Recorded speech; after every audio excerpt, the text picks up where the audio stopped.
Hey YouTube, Jethro with a little garden update. So here I got Brussels sprouts. They're actually putting on small Brussels sprouts on the bottom. Before long we'll be peeling off the bottom leaves. I got some spinach down here, lettuce up there. Kind of hard to see the spinach, shadow. Potatoes, which part of them I planted. The other part I tried to till up. They come up anyway. There's carrots mixed in there with it.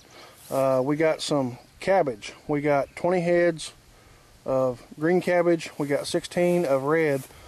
20 minus 1.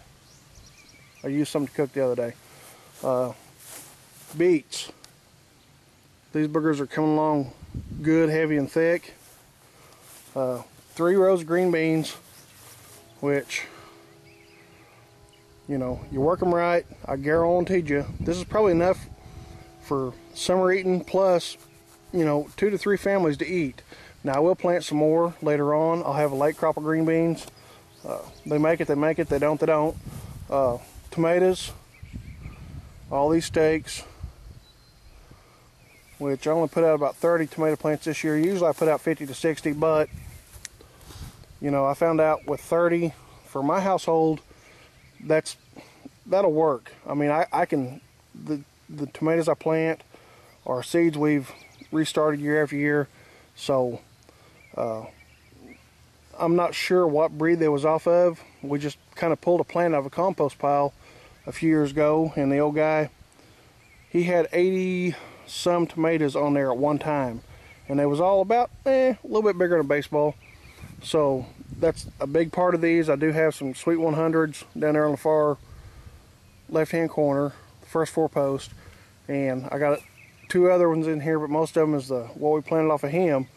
They give us a bunch of tomatoes. They can good, make good juice. Through here I have several pepper plants from jalapenos. I've got Fulgia TAM, which is Texas A&M. I've got regular jalapenos. I've got Anaheims. Sorry. Well, the sun's behind me. My screen's kind of blocked, but I've got Anaheims. I've got garden salsas. I've got hybrid type of bell pepper. It's not a California Wonder because we haven't done that good with those in the past couple years. So we went with a different one, and I cannot remember the name of it. All the way down to, we got 4 eggplants here. We planted sunflowers all along this edge of the garden, which haven't come up yet. We just done those today. And then the other part is every hill through here we have planted cucumbers. And then on the far side, I went in and planted my squash. I planted butternuts all in there. Now I do have a back garden past some trees out there with the corn, and we'll plant some other squash out there. We'll show you that in a second.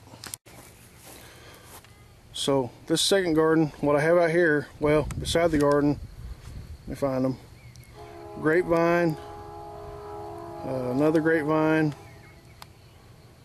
got another grapevine, that little weed patch right there, and it goes on down. And then up here I started blackberries on the tame side. I chose the Ouachita, and then out here,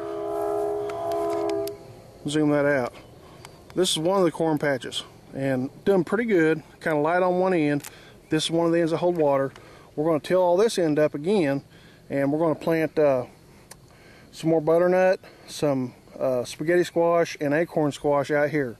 They vine quite a bit, and it's something that they hold all winter long. So, you know, if you guys got the means, got the area, or, you know, even if you don't have the area, 1 or 2 plants will provide you with, you know, a half dozen, a dozen squash a piece. Just keep them in a cool place, and I guarantee you they're going to last you a part of the winter. They make excellent soup, excellent. I have made butternut squash chili, which tastes really, really good, and you'd be surprised at the fact that you don't miss the meat in the chili for a vegetarian dish.